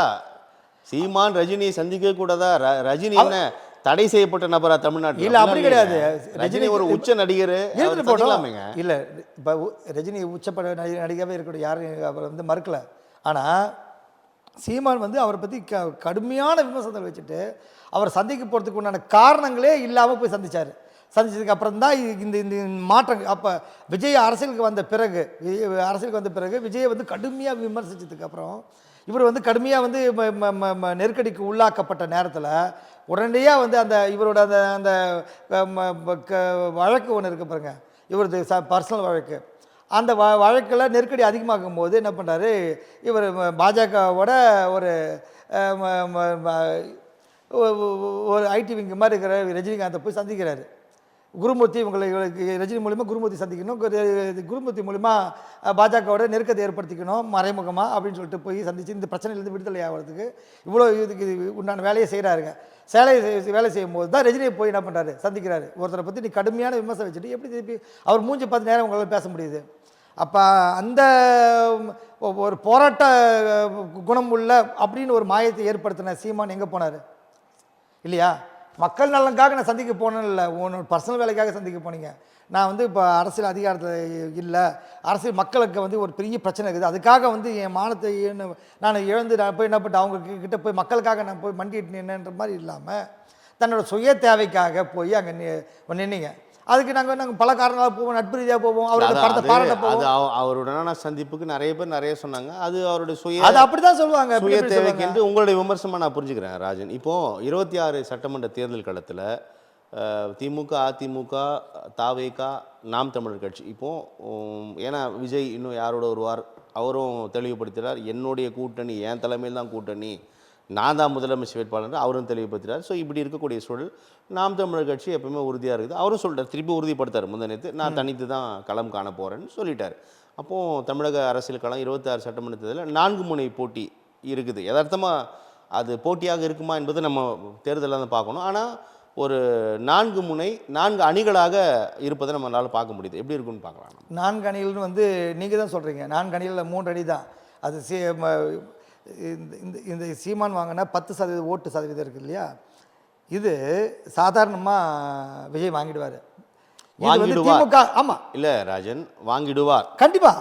சீமான் வாங்கி இருக்கிறார். வாங்கி இருக்கிறாரு. தேர்தலில் பெற்ற வாக்குகள் தான் அந்த நீங்க குறிப்பிட்ட அவர் விடுதலை. வாங்கின அந்த விஜய் வாங்குவார். 26 சட்டமன்ற தேர்தலுக்கு பிறகு நம்ம பேசலாம். இல்ல நீங்க சொல்றதை நான் இப்போ ஏத்துக்கிறேன். ஆரம்பிச்சிருக்காரு, பிரகடனப்படுத்தியிருக்காரு, போட்டியிட போறார், வாங்குவார். அவர் விஜய் இன்னும் வாங்கவில்லை. இல்ல விஜய் நடத்தின இன்னும் வாங்கவில்லை என்பதை நம்ம இல்ல வந்து ஓகே கவனத்துல கொள்ளணும். இல்ல நம்ம ஓகே இவ்வளவு வாங்குவார் அவ்வளவு வாங்குவார் அப்படின்னு வாங்குவார், வாங்கிய பிறகுதான் அதை பேச முடியும். ஆனா சீமான் வாங்கி விட்டார், அதை நம்ம கவனத்தில் வச்சுக்கலாம். இல்ல வாங்கி விட்டான்றது வந்து நிரந்தரமான ஓட்டு சதவீதம் கிடையாது. பார்க்கலாம், நிரந்தர ஓட்டு சதவீதம் கிடையாது. அது பார்க்கலாம், 26ல பார்க்கலாம். நீங்க கடந்த சட்டமன்ற தேர்தலில் அதிமுக பெற்றது, நாடாளுமன்ற தேர்தலில் 5-6 முறை ஆட்சியில் அமர்ந்த அதிமுகவே ஃப்ளக்சுவேஷன்ஸ் இருக்குங்க. அதனால கூடும் குறையும் என்பதெல்லாம் அரசியல் வந்து வழக்கமான ஒன்று தான். அதில் பிரச்சனை 26 சட்டமன்றத்தில் 4 அணிகளாக இருக்கும் போது இந்த பார்வை எப்படி போகுன்றது நீங்க பேசுறீங்க, சொல்லுங்க.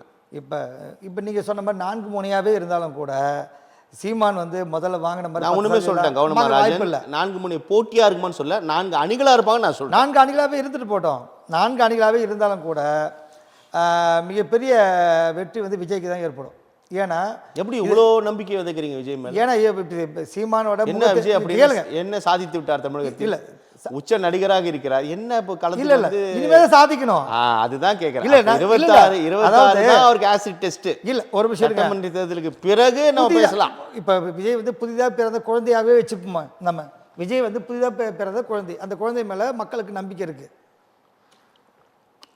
இந்த குழந்தை வந்து மாற்றத்தை ஏற்படுத்தும். நம்பிக்கை இருக்குது. அந்த நம்பிக்கை அடிப்படையில் அப்புறம் தான் பார்க்க முடியும்ன்ற. இல்ல நம்பிக்கை இல்ல. இல்ல அந்த நம்பிக்கை விஜய் மீதான ஒரு பார்வை, விஜய் மீதான ஒரு திரை கவர்ச்சி. நீங்க தேர்தலுக்கு அப்புறம் தான் அந்த நம்பிக்கை வாக்குகளாக வந்ததா என்பதை பார்க்க முடியும். திரை கவர்ச்சினே வச்சுங்க, முதல்ல தவறு கிடையாது. ஒரே விஷயம், அதிமுக மேலே நம்பிக்கை இல்லாமல் திமுக மக்கள் ஓட்டு போட்டாங்க. இப்போ திமுக மேலே நம்பிக்கை இல்லாமல் இந்த மக்கள் இப்போ யாருக்கு ஓட்டு போடுவாங்கன்னு பண்ணும்போது சீமான் ஒரு விஜய் வராமல் இருந்தால் சீமானுக்கு அந்த வாய்ப்பு. நீங்கள் இப்போ நம்பிக்கை எழுந்து போயிட்டாங்கன்னு சொல்லி 21 சட்டமன்ற தேர்தலில் 6.5 விழுக்காடு 21 லட்சம் வாக்குகள் மட்டும்தான் அதிமுக கூட்டணி திமுக கூட்டணிக்குமான வேறுபாடு. நான் சொல்ல புரியுதா உங்களுக்கு? இப்போ மீண்டும் 26 சட்டமன்ற தேர்தலில் வந்து திமுக இப்போ களத்தில் இருக்குது, வலுவாகவே தான் இருக்கிறாங்க. பெரிய வெற்றி திமுக பெறவில்லை, பெருந்தோல்வியை அதிமுக பெறவில்லை. நீங்கள் அதெல்லாம் மனசு வச்சு தான் நம்ம யோசிக்கணும். இல்லை அந்த 2 ஓட்டோட சதவீதம் தான் இப்போ இவருக்கு சீமானுக்கு வந்துச்சு. ஒருவேளை சீமான் இல்லாமல் இருந்திருந்தா திமுகவா அதிமுகன்னு சொல்லும் போது இந்த ஓட்டுகள் அவங்களுக்கு சரிசமமாக பகிர்ந்து போயிருக்கும். அந்த ஓட்டு தான் சீமானுக்கு வந்துச்சு. இப்போ சீமானோட முகத்திரை கிழிஞ்சனால தமிழக வெற்றி கழகத்தோட விஜய் தனித்து களம் காணுவார் அப்படின்னு நம்ம புரிஞ்சு நிச்சயமாக தனித்து களம் காணுவார். ஏன்னா சீமான் அந்த மாதிரி தனித்து களம் காண்றதுனால தான் அவருக்கு வந்து இந்த 10% ஓட்டு வந்து தனித்து 234 தொகுதியிலும் அப்படியே போட்டிடுவாரா? கண்டிப்பாக போட்டிடுவார். 234 தொகுதியிலையும் கண்டிப்பாக தாவேக்கா போட்டியிடும். அப்போ தான் அவங்களோட பலம் என்னன்னு அவங்களுக்கு தெரியும். தனித்தனி இருப்பார். எந்த கட்சியோட கூட்டணி இல்லை சின்ன கட்சிகளோட கூட்டணி இருக்க வாய்ப்பு இருக்குது. பெரிய கட்சிகளை விட்டுருங்க, அதிமுக திமுக இதை விட்டுருங்க, பாஜக அவங்க அந்த பக்கம் போயிட்டாங்க. இல்லை இப்போ நாம் தமிழ் கூட அவங்க சேர மாட்டாங்க. ஏன் நாம் தமிழ் கூட சேர்ந்தனா நாம் தமிழர் விஜய் வாங்கின ஓட்டு நாம் தமிழ் ஓட்டுன்னு சொல்லிடுவாங்க. அதனால் கண்டிப்பாக நாம் தமிழ் கூட போக வாய்ப்பே இல்லை. அப்படி போனாலும் கூட விஜய் வந்து அவர் தான் முதல் வேட்பாளர்னு தனி அறிவிச்சனால சீமான முதல் வேட்பாளரை ஏற்றுக்க மாட்டாங்க. இப்போ அதனால் அந்த ஒரு நிலைப்பாடுக்காக தான் அமைதியாக இருந்தாங்க. விஜயை வந்து இப்போ வந்து சீமான் இப்போ சமீப காலமாக அந்த லாஸ்ட்டாக வந்து குறுக்கு நெருக்கும் போகிறதுக்காக உங்களை லாரி அடித்த தம்பின்னு ரொம்ப கடுமையாக விமர்சித்த சீமான் இப்போ அதுக்கு பிறகு சீமான் விஜய் பற்றி பேசுறதே கிடையாது. சீமான் பேசுறது கிடையாது, சாட்டை திருமணம் பேசுறது கிடையாது, அவர் சார்ந்த யாருமே பேசுறது கிடையாது. அமைதியாக இருக்கிறாங்க. ஏன்னா விஜய் பற்றி பேசாதீங்க. ஏன்னா நம்ம கட்சியில் இருக்க அதிக நபர்கள் வந்து விஜய் கட்சி ரசிகர்களாக இருக்கவங்க. நீங்க விஜய் பத்தி தாவேகாவும் நாம் தமிழர் பத்தி பேசுவதில்லை, விஜயும் ஆமா விஜய் இல்ல விஜய் ஆரம்பத்துல இருந்தே பேசுவதில்லை. ஆமா ஆமா அதுல வந்து வேணா விஜய் பேசிட்டு கட்சிகள் மீது விமர்சனம் வைக்க வேணாம் இல்ல நம்ம கூட தகவல் நல்லா கேளுங்க. விஜய் வந்து ஆரம்பத்துல இருந்தே பேசுவதில்லை. நம்ம சீமான் வந்து இடையில் பேசுவதை நிறுத்தி விட்டார். ஏன் நிறுத்திட்டார்னா விஜய் பத்தி பேசினா நமக்கு வந்து ஓட்டு குறைஞ்சிரும் அப்படின்னு ஓட்டு சதவீதம் குறைஞ்சிரும் அவர் உணர்றாரு. அதனால அவர் பேசுறது கிடையாது. அதனால் அவர் யாரை பற்றி பேசுவார். அதே மாதிரி விஜய் பற்றி பேசுறதுக்கு முதல்ல ஆரம்பத்தில் வந்து சாதாரணமாக ஒருத்தருக்கு சண்டை வரும்போது நான் உங்களை பற்றி கடுமையாக சொல்லிட்டேன் பதிலுக்கு சொல்லுவாங்க இல்லையா, அந்த மாதிரி விளையாட்டு தம்பி பேசிட்டார். இப்போ என்ன பண்ண ஒரு அரசியல்வாதியை சந்திச்சு அவரை பற்றி பேச நிறுத்திக்கிட்டார். இப்போ இதுக்கப்புறம் எப்போ பேசுவார்னா ஒருவேளை வந்து விஜய் ஜெயிக்கிறதா வச்சுங்களேன், ஆட்சிக்கு வருவதாக இருந்தால் அப்போ அவர் அதை செய்யலை இதை செய்யலைன்னு சொல்லி அப்போ தான் திருப்பி பேச ஆரம்பிப்பார். தவிர இது எலெக்ஷன் வரைக்கும் எலெக்ஷனுக்கு முன்னாடி வரைக்கும் அவர் பேசவே மாட்டார். அது இப்போ என்ன பண்ணி திமுக தான் பேசுவோம், திமுக ஒன்றுமே செய்யலை, அதிமுக ஒன்றுமே செய்யலை, இந்த மக்களுக்கு எதுவுமே செய்யலைன்ட்டு இது இப்போ திமுக வந்து சொன்ன வாக்குறுதியில் குறைஞ்சபட்சம் இளம் விதவைகள் பெருகிவிட்டார்கள் அப்படின்னு சொன்னாங்க. அதுக்கு உண்டான எந்த நடவடிக்கையும் எடுத்ததா தெரியல மக்களுக்கு. இன்னும் ஒயின் ஷாப்புகளில் மக்களுக்கு எப்படின்னா சுய ஒழுக்கம் வேணுன்ற அந்த கோட்பாடே இல்லாமல் போயிடுச்சு மக்களுக்கு. எல்லாமே அரசியல்வாதி தான் செய்யணும், அரசாங்கம் தான் செய்யணும். மக்கள் அந்த பக்கம் போகாட்டி அந்த ஒயின் ஷாப்பை இழுத்து மூட்டுருவாங்க. மக்கள் போகிறத நிறுத்த மாட்டாங்க, அரசாங்கம் நிறுத்தணும்னு எதிர்பார்க்குறாங்க. அரசாங்கம் நிறுத்தப்படுத்தல, மக்கள் நிறுத்தப்படுத்தல. இது கண்டிப்பாக தொடரும். ஒரு வேளை இந்த இதோட சதவீதத்தையாவது குறைச்சிருக்கணும். இது வச்சு தான் வந்து பொருளாதாரம் நடக்குது அப்படின்னு. இப்போ அடுத்ததாக வந்து மின் கட்டணம் உயர்த்தினாங்க. லாஸ்ட் டைம் மின் கட்டணம் நாங்கள் இதுக்கு உயர்த்தினோம், மக்களுக்கு உயர்த்தினாங்க சொல்லி திமுக சொல்லிச்சு. இப்போ என்ன பண்ணாங்க, மின் கட்டணத்தை நாங்கள் வந்து இப்போ குறு சிறு தொழில்களுக்கு தான் மின் கட்டணத்தை உயர்த்துறோன்றாங்க. இப்போ எலெக்ஷன் முடிட்டுமே, எலெக்ஷன் வந்து முடிச்ச உடனே திருப்பி நம்ம மக்கள் மேலே மின் கட்டணத்தை உயர்த்துவாங்க, திருப்பி வீடுகளுக்கு ஏற்றிடுவாருன்னு சொல்லி கண்டிப்பாக ஏற்றுவாங்க. இப்போ ஏற்றினா ஓட்டு வராது, அவர் தெரியும். அதனால் இப்போ ஏற்ற மாட்டாங்க. திருப்பி இப்போ என்ன பண்ணாங்க, குறு சிறு விவசாய தொழில் செய்வர்களுக்கு மின் கட்டணம் உயர்த்துறாங்க. இது யாரை பாதிக்கும் அப்படின்னா மக்களை தான் பாதிக்கும். அந்த மக்கள் நம்மளை நேரடியாக பாதிக்கலை அப்படின்னும் போது அது கண்டுக்க மாட்டாங்க. ஆனால் இந்த எலெக்ஷன் முடிஞ்ச உடனே திருப்பி என்ன பண்ணாங்க, மின் கட்டணம் உயர்வு அப்படின்னு கொண்டு வந்துடுவாங்க. இப்போ இந்த டிரான்ஸ்போர்ட் மொத்தமும் தனியார் மயமாக்கத்துக்கு உண்டான வேலைகள் நடந்துட்டு இருக்குன்னு கேள்விப்பட்டேன். போக்குவரத்துறை வந்து நஷ்டத்தில் ஓடுது, எல்லாமே தனியார் மயமாக்க போகிறோம் அப்படின்னு சொல்லிட்டு இருக்காங்க. அப்படி எல்லாமே தனியார் மயமாயிட்டுனா பாஜக அரசு என்ன செஞ்சிச்சோ அதே தானே திமுக அரசு செய்ய போகுது. பாஜக அரசு வந்து எல்லாத்தையும் தனியார் மயமாக்கிட்டு இப்போ ரயில்வேயில் ஒரு டிபார்ட்மெண்ட் மட்டும் தனியார் ஆக்கி விட்டுட்டாங்க. அந்த அளவுக்கு பண்ணதுனால அதே தான் இப்போ திமுக அரசு செஞ்சிட்ருக்கு. இப்போது திமுக சட்டமன்ற தேர்தல் வச்சு நம்ம பேசும்போது திமுகவுக்கு இருக்கக்கூடியது பெரிய பலம் வந்து திமுக கூட்டணியா, திமுகவும் அதன் கூட்டணி கட்சிகள் பெரும் பலம் அப்படின்னு தான் சொல்லி வந்தாங்க. ஆனால் கூட்டணி கட்சிகளாக காங்கிரஸ், விசிக, கம்யூனிஸ்ட் உள்ளிட்ட எல்லாமே இடப்பகிர்வில் அதிக இடங்களை கேட்டு பெறுவோம், 21 தேர்தல் மாதிரி நாங்கள் அமைதியாக இருக்க மாட்டோம் அப்படின்னு நிறைய விமர்சனங்களை ஓப்பனாக வைக்க ஆரம்பித்து வரதை நம்ம பார்க்குறோம். குறிப்பாக ஆட்சியில் பங்கு, அதிகார பகிர்வு அப்படியான முழக்கங்களாக கூட தொடர்கிறத நம்ம பார்க்குறோம். ஸோ ஒரு விதத்தில் திமுக கூட்டணி கட்சிகள் திமுகவுக்கு ஒரு மாதிரி நெருக்கடி கொடுக்க ஆரம்பிச்சாங்க, புரிஞ்சுக்கலாமா? கண்டிப்பாக திமுக கூட்டணி இப்போ வரைக்கும் தான் கூட்டணி. எலெக்ஷன் கிட்ட வரட்டும், எலெக்ஷன் அறிவித்ததுக்கு அப்புறமேட்டு இந்த கம்யூனிஸ்ட் ஆகட்டும், விசிக ஆகட்டும், இவங்கெல்லாம் வந்து தனக்கு உண்டான தொகுதிகளை வந்து அதிகமாக கேட்பாங்க. அது கேட்குற நேரத்தில் இவங்க தராத பட்சத்தில் அந்த கூட்டணி வந்து நேராக விஜய்கிட்ட தான் வரும்.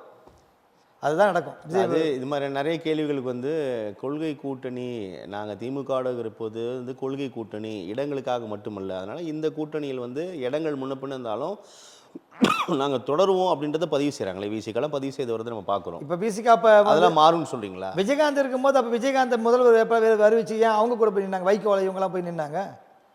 விஜயகாந்தை வந்து முதல்வர் எப்போ அறிவிச்சு மக்கள் நல கூட்டணி, ஆமாம் மக்கள் நல கூட்டணி அமைச்சாங்கல்ல, அப்பயும் போனாங்க. அப்பயும் கொள்கை இவங்களுக்கு இல்லாமல் போயிடுச்சா? அதெல்லாம் வேறு கட்சி, அரசியல் வேறு, எலெக்ஷன் வேறு அப்படின்னு போது இதுவும் மக்களுக்காக தான் இந்த கூட்டணி அப்படின்னு அந்த நேரத்தை சொல்லுவாங்க. இப்போ வாய் திறக்க மாட்டாங்க. பாஜக எதிர்ப்பு நிலைப்பாடு என்பதால் திமுகவோடு நாங்கள் இருக்கிறோம், அதை வந்து எதிர்க்க வேண்டிய தேவை அவசியம் எங்களுக்கு இருக்குது, அதுதான் கொள்கை கூட்டணியை சொல்கிறாங்க. அதனால் இவங்க விஜய் கூட போகிறதுக்கான வாய்ப்புகள் குறைவு அப்படின்னு பேசும்போது நம்ம சொல்லிக்கலாம். தவிர நிச்சயமாக இப்போ புதிதாக ஒரு நபர் வரும்போது அவர் மேலே அதிகப்படியான எதிர்பார்ப்புகள் இருக்கும் மக்களுக்கு. அவர் வந்து அதுவும் இல்லாமல் ஒரு கவர்ச்சிகரமான ஒரு துறையிலேருந்து வராதுன்றதுனால எம்ஜிஆர் வந்து அந்த மாதிரி ஒரு சாதனை பண்ணிட்டு போயிட்டார். அவருக்கு பிறகு அம்மா ஜெயலலிதா அம்மா அந்த மாதிரி ஒரு சாதனை பண்ணிட்டாங்க. அதுக்கு பிறகு வந்து ரஜினிக்கு அந்த வாய்ப்பு இருந்துச்சு. ஏன்னா ஒரு காலகட்டத்தில் கலைஞரே வந்து ரஜினி எப்போ வருவார்னு சொல்லிட்டு பார்த்துட்டு இருந்தாங்க. அப்போ தான் மொட்டை அடிச்சுட்டு வந்தார். வந்துட்டு அவர் என்ன பண்ணார், இனிமேல் மக்களால் காப்பாற்ற முடியாது, இந்த அதிமுகவுக்கு ஓட்டு போட்டான்னு ஒரு வார்த்தை சொன்னதுனால அந்த தடவை எலெக்ஷனே மாறிச்சு, தலைக்கீழாக மாறிச்சு. அப்பேற்பட்ட மக்கள் ஃபுல்லாக ரஜினியே பார்த்துட்டு இருந்தாங்க. ரஜினிக்கு வந்து அந்தளவுக்கு ஸ்டெப்னு இல்லாதனால பல காம்ப்ரமைஸ் பண்ண வேண்டிய சூழ்நிலை இருக்கும். ஒரு அதிகாரத்துக்குள்ளே போனால் நிறைய விஷயங்களில் வந்து அட்ஜஸ்ட் பண்ண வேண்டியிருக்கும். அதெல்லாம் அவருக்கு விருப்பம் இல்லைன்றதுனால, நல்ல ஒரு மனிதராக இருக்கிறதுனால அவர் என்ன பண்ணார், இந்த விஷயத்துலேருந்து விலகி போயிட்டார். இல்லைன்னா அவருக்கு மிகப்பெரிய ஒரு வாய்ப்பு இருந்துச்சு. ஆனால் என்ன பண்ணார், அதுலேருந்து விலகிட்டார் அவர். ஆனால் அதுக்கு அடுத்ததாக இப்போ வந்து ரஜினிக்கு இருக்க அந்த அளவுக்கு ஃபேஸை விட குறைவு ஒரு பகுதி அளவுக்கு ஒரு வேல்யூ இப்போ விஜய்க்கு இருக்குது. அதனால் புதுசாக இருக்கிறதுனால விஜய்க்கு அந்த வெற்றி வாய்ப்புக்கு உண்டான வாய்ப்பு இருக்குது. இப்போ குறிப்பாக தாவேகாவோட விஜய் இப்போ நடந்து முடிந்த அந்த செயற்குழுவில் கூட பாஜக திமுகவை எதிர்க்கும் அளவுக்கு அதிமுகவை இவர் பெருசாக விமர்சிப்பதில்லை அப்படின்னு ஒரு விமர்சனம் முன்வைக்கப்படுது. அதை அவர் பேச்சும் உறுதிப்படுத்துது. ஆனால் பாஜக கூட்டணி அதிமுக இருக்குது, அதிமுக விமர்சிக்கல. அதிமுக அழைப்பு எடுக்கிறார், அதை ஏற்க மறுக்கிறார். எங்கள் கூட்டணியில் தான் அப்படின்னாரு. இது ஒரு மாதிரி நகைமுறைனா இருக்கே இது. இப்போ ஏன் அதிமுக அவர் விமர்சிக்கலைன்னா, அதிமுகவுக்கு வந்து எம்ஜிஆரோட ஃபேஸ் வேல்யூவும் ஜெயலலிதா அம்மாவோட ஃபேஸ் வேல்யூவும் இன்னும் இருக்குது. அதனால் அதிமுகவை விமர்சித்தா நேரடியாக வந்து இந்த மக்கள்கிட்ட நம்ம நெருங்க முடியாது. அதிமுக வாக்குகளை அறுவடை செய்ய முடியாமல் அமைதியாது. ஆமாம், அதுக்காக ஒன்று அமைதியாக கூட இருக்கலாம். அதுக்கான அமைதியாக கூட இருக்கலாம். ஏன்னா வந்து திமுகவை வந்து எதிர்க்கணும்னு சொல்கிறதுக்கு நிறைய பாயிண்ட்ஸ் இருக்குது. அதிமுக எதிர்த்து சொல்கிறதுக்கு இவங்க அமைதி காத்து தான் ஆட்சி பண்ணுவாங்க தவிர இவங்க அதிகார வரம்பை மீறி இவங்களோட ஆட்சி இல்லாதனால இவங்களை வந்து நேரடியாக விமர்சி எடப்பெல்லாம் ஒரு ஆளாக அவரை பற்றி பேசலாமா அப்படின்ற மாதிரி அது அடங்கி போகிறாங்க. அதனால் வந்து அவரை பற்றி போய் என்னப்பா அவரை போய் சும்மா இப்போ அவரை பற்றி பேசி என்ன பண்ண போகிறீங்க அப்படின்னு. ஏன்னா அதிகார வர்க்கத்துக்குள்ளே அவர் இருந்தாலும் கூட அவரை வந்து அமைதியாகவே போயிடுறதுனால அவரை வந்து ஒரு பொருட்டாகவே எடுத்துக்கல. அதனால தான் அமைதியாக இருக்காங்க. இப்போ விஜய் வந்து அதிமுக நேரடியாக எதுக்காததுக்கு அது ஒரு காரணமாக இருக்கலாம். ஆனால் இந்த எலெக்ஷனில் திராவிட கட்சிகள் ரெண்டுத்தையும் எதிர்த்து பேசுவார். கண்டிப்பாக வந்து எதிர்த்து பேசுவார். இப்போ பெரிய மாற்றத்தை வந்து விஜய் தருவார்னு மக்கள் எதிர்பார்ப்பாங்க. என்னதான் நீங்கள் வந்து ஓட்டு மிஷின்லாம் எங்கள் கண்ட்ரோலில் இருக்குது, நாங்கள் ஓட்டை மாற்றிடுவோம் அப்படின்னு சொன்னாலும் கூட மக்கள் வந்து என்ன முடிவு எடுக்காங்களோ அதை பொறுத்து தான் வந்து வர சட்டமன்ற தேர்தல் 26 வந்து அமையப்போகுது. நல்லது ராஜன், பொறுத்திருந்து பார்க்கலாம் மக்கள் என்ன சிந்திப்பார்கள் என்பதை. உங்களுடைய வருகைக்கும் கருத்து பகிர்வுக்கும் மிக்க நன்றி. நன்றி சார்.